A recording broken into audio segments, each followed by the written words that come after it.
The warship was a joke. Everyone said so. It was small, oddly shaped, and looked more like a patchwork of spare parts than a vessel meant for battle. Its design was unconventional, with asymmetrical wings and a hull that seemed too thin to withstand even a single blast. The engineers who built it were mocked, and the crew assigned to it were seen as expendable. Even its name, the Iron Mule, was a source of ridicule.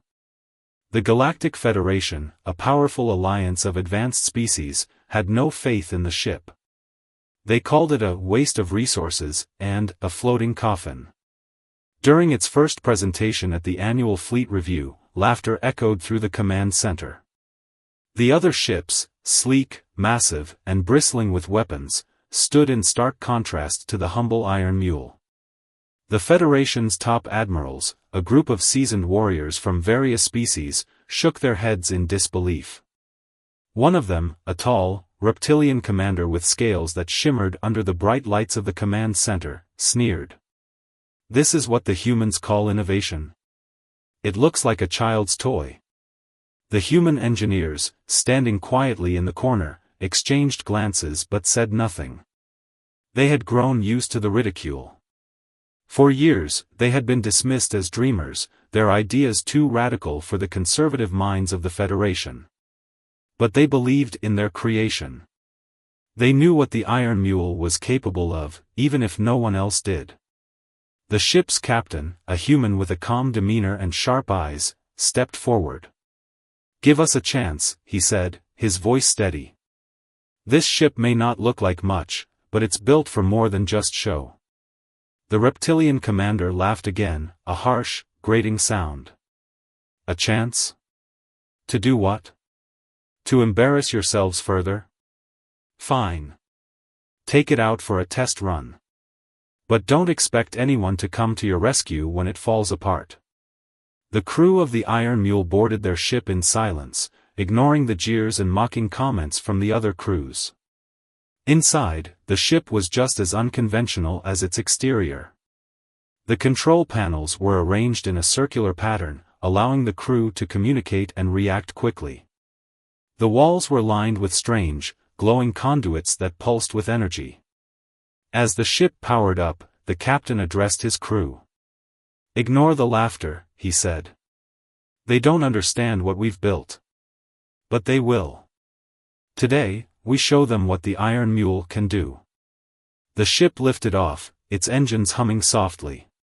It moved with a grace that belied its awkward appearance, gliding through the air like a bird. The crew worked seamlessly, their training evident in every movement. The test run was simple: navigate through an asteroid field and return to the command center. It was a routine exercise, one that every new ship had to complete. But the Federation had added a twist. Hidden among the asteroids were drones armed with simulated weapons. The goal was to avoid being hit while completing the course. As the Iron Mule entered the asteroid field, the command center watched with mild interest. Most expected the ship to fail spectacularly. But what happened next left them speechless. The Iron Mule moved like nothing they had ever seen. It darted between asteroids with ease, its asymmetrical design allowing it to make sharp turns that would have been impossible for a larger ship. When the drones appeared, firing simulated energy blasts, the ship's thin hull absorbed the hits without a scratch. Then came the real surprise.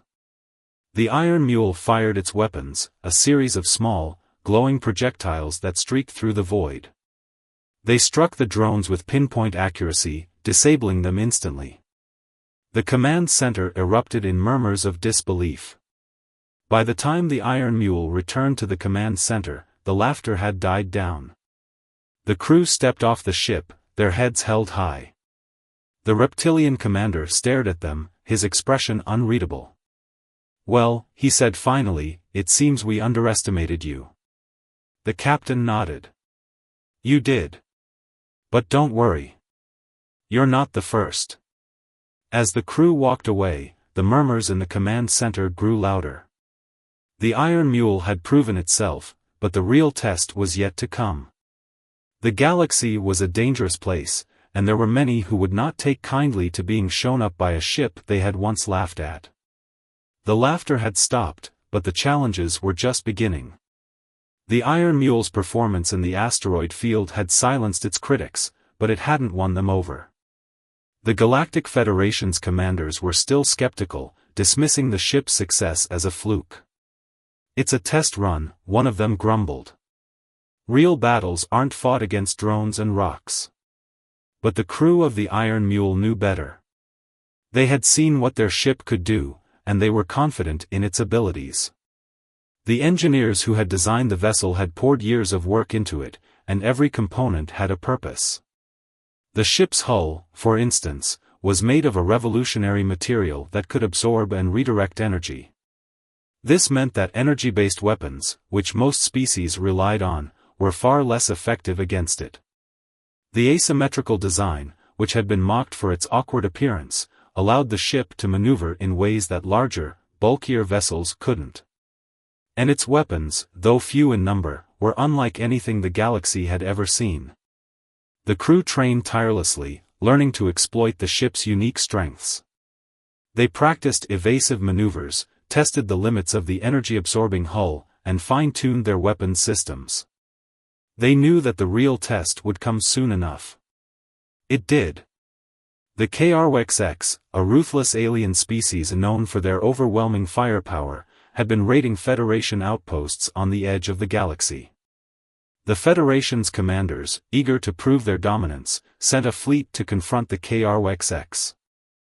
The Iron Mule was included in the mission, but it was clear that no one expected much from it. The fleet arrived at the edge of HFY territory, where a small but heavily armed HFY force was waiting. The Federation's commanders ordered their ships to form a defensive line, with the Iron Mule positioned at the rear. "Stay out of the way," the reptilian commander told the Iron Mule's captain over the comms. "Let the real ships handle this." The captain didn't respond. He knew better than to argue. The battle began with a barrage of energy blasts from the HFY ships. The Federation's vessels returned fire, their massive cannons lighting up the void. But the HFY's shields held, and their energy weapons began to take a toll on the Federation's fleet. The Iron Mule hung back, observing the battle. The crew watched as one Federation ship after another took heavy damage. The HFY's tactics were brutal but effective. They focused their fire on one target at a time, overwhelming its shields and tearing through its hull. "We can't just sit here," the ship's pilot said, her hands gripping the controls. "We have to do something." The captain nodded. "Wait for the right moment." That moment came when one of the Federation's largest ships, a massive cruiser, was crippled by a HFY barrage. The cruiser's shields failed, and its hull began to vent atmosphere. The HFY moved in for the kill. "Now," the captain said. The Iron Mule surged forward, its engines humming with power. It darted through the battlefield, dodging energy blasts with ease. The HFY, focused on the cruiser, didn't notice the small ship until it was too late. The Iron Mule fired its weapons, a series of glowing projectiles that streaked through the void. They struck the HFY ships with pinpoint accuracy, bypassing their shields and tearing through their hulls. The HFY, caught off guard, scrambled to respond. But the Iron Mule was too fast, too agile. It weaved through the chaos, its energy-absorbing hull shrugging off blasts that would have destroyed other ships. One by one, the HFY ships fell. By the time the battle was over, the HFY force was in retreat. The Federation's commanders were stunned. They had expected a hard-fought victory, but the Iron Mule had turned the tide almost single-handedly. As the crew of the Iron Mule returned to their ship, the reptilian commander approached the captain. "You were right," he said grudgingly. "That ship of yours, it's something special." The captain smiled. "We're just getting started." The Iron Mule's performance in the skirmish against the KRWXX had earned it a grudging respect, but the Galactic Federation's commanders were still hesitant to fully embrace the unconventional ship. They saw it as a useful tool, but not a game-changer. That perception was about to be shattered. The KRWXX, furious over their defeat, launched a full-scale assault on a key Federation outpost. This time, they came with a massive fleet, including several dreadnoughts, hulking behemoths bristling with weapons. The Federation scrambled to respond, sending every available ship to defend the outpost. The Iron Mule was among them, though it was once again relegated to a supporting role. The Federation's commanders believed their larger, more traditional warships would carry the day. They were wrong. The battle began with a deafening exchange of energy blasts. The Federation's ships formed a defensive line, their shields flaring under the KRWXX's relentless assault. The KRWXX dreadnoughts, towering over the battlefield, unleashed devastating barrages that overwhelmed the Federation's defenses. The Iron Mule hung back, its crew watching the chaos unfold. The captain knew that charging in blindly would be suicide. Instead, they waited for an opening. It came when one of the KRWXX dreadnoughts moved too close to the outpost, its massive guns tearing through the Federation's defenses. The captain saw an opportunity. "Take us in," he ordered. The Iron Mule surged forward, its engines roaring. The KRWXX, focused on the outpost, didn't notice the small ship until it was too late. The Iron Mule darted beneath the dreadnought, its energy-absorbing hull deflecting the blasts that rained down on it. The crew worked quickly, targeting the dreadnought's weak points. The ship's weapons fired, their glowing projectiles striking the dreadnought's hull with surgical precision. The massive ship shuddered as its systems began to fail. The KRWXX, realizing the threat, turned their attention to the Iron Mule. Dozens of smaller ships converged on it, firing relentlessly. But the Iron Mule was too fast, too agile. It weaved through the chaos, its crew working in perfect harmony. One by one, the KRWXX ships fell. The Iron Mule's unconventional tactics and advanced technology proved too much for them. By the time the battle was over, the KRWXX fleet was in retreat, and the Federation's commanders were in shock. The Iron Mule had done the impossible. The Iron Mule's victory over the KRWXX dreadnought was a turning point. The Galactic Federation, once skeptical, now saw the ship as a vital asset. The commanders who had once laughed at its design now praised its ingenuity. Orders for more ships based on its blueprint began to pour in, and the engineers who had built it were hailed as visionaries. But the crew of the Iron Mule remained focused. They knew that the KRWXX would not take their defeat lightly. The ruthless aliens were known for their tenacity, and they would surely return with an even greater force.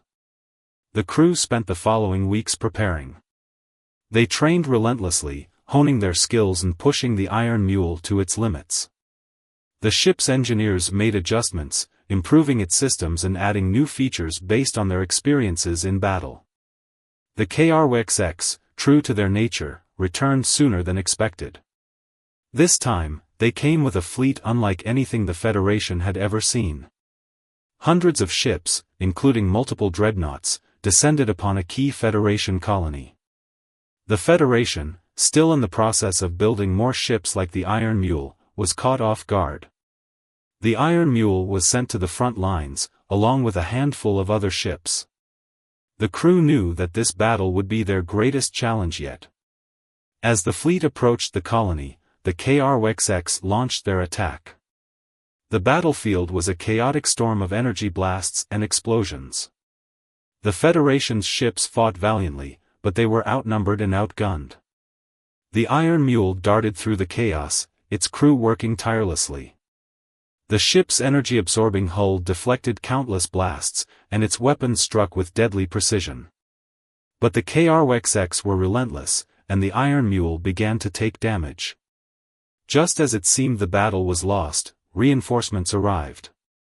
A fleet of new ships, based on the Iron Mule's design, joined the fight. Together, they turned the tide. The HFY, overwhelmed by the Federation's newfound strength, were forced to retreat. The Iron Mule had once again proven its worth, and the Federation's commanders finally understood its true potential. The Iron Mule's victories had cemented its place in the Galactic Federation's fleet. No longer a laughingstock, it was now a symbol of hope and innovation. The Federation's engineers worked tirelessly to produce more ships based on its design, and its crew was celebrated as heroes. But the Iron Mule's journey was far from over. The HFY, though defeated, were not vanquished. They retreated to their territory, licking their wounds and plotting their next move. The Federation knew that the war was far from over, and they turned to the Iron Mule for guidance. The ship's crew, now seasoned veterans, took on a new role as trainers. They shared their knowledge and experience with the crews of the new ships, teaching them how to harness the unique strengths of their vessels. The Iron Mule became a flagship, leading the Federation's fleet into battle and inspiring those who followed. As the Federation prepared for the next phase of the war, the Iron Mule's crew reflected on their journey. They had started as outcasts, ridiculed and dismissed. Now, they were at the forefront of a new era in galactic warfare. The Iron Mule had proven that even the smallest, most unlikely heroes could change the course of history. And as they looked out at the stars, the crew knew that their greatest challenges were still ahead. The HFY, desperate to reclaim their dominance, launched a massive assault on the Galactic Federation's homeworld. Their fleet was larger and more powerful than ever before, a terrifying force of destruction. The Federation, though prepared, knew that this battle would decide the fate of the galaxy. The Iron Mule led the Federation's fleet, its crew determined to protect their home. As the two forces clashed, the battlefield became a chaotic storm of energy blasts and explosions.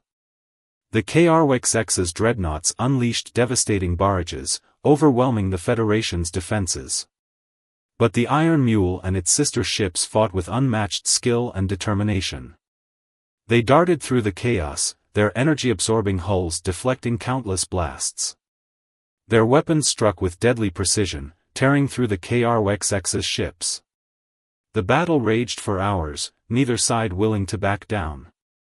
The Iron Mule's crew, pushed to their limits, fought with everything they had. They knew that the fate of the galaxy rested on their shoulders. In the end, it was the Iron Mule that delivered the final blow. The ship, battered but unbroken, targeted the HFY's flagship. Its weapons fired, their glowing projectiles striking the flagship's hull with surgical precision. The massive ship shuddered, its systems failing as it began to collapse. The HFY's, their flagship destroyed, were thrown into disarray. The Federation's fleet pressed the advantage, driving the enemy back. The HFY's, realizing that victory was no longer possible, retreated. The Iron Mule had done the impossible once again. The HFY's defeat marked the end of the war. The Galactic Federation, once on the brink of collapse, emerged victorious. The Iron Mule and its crew were hailed as heroes, their story told across the galaxy. The ship that had once been a joke was now a legend. Its design became the standard for the Federation's fleet, and its crew's tactics were studied by future generations.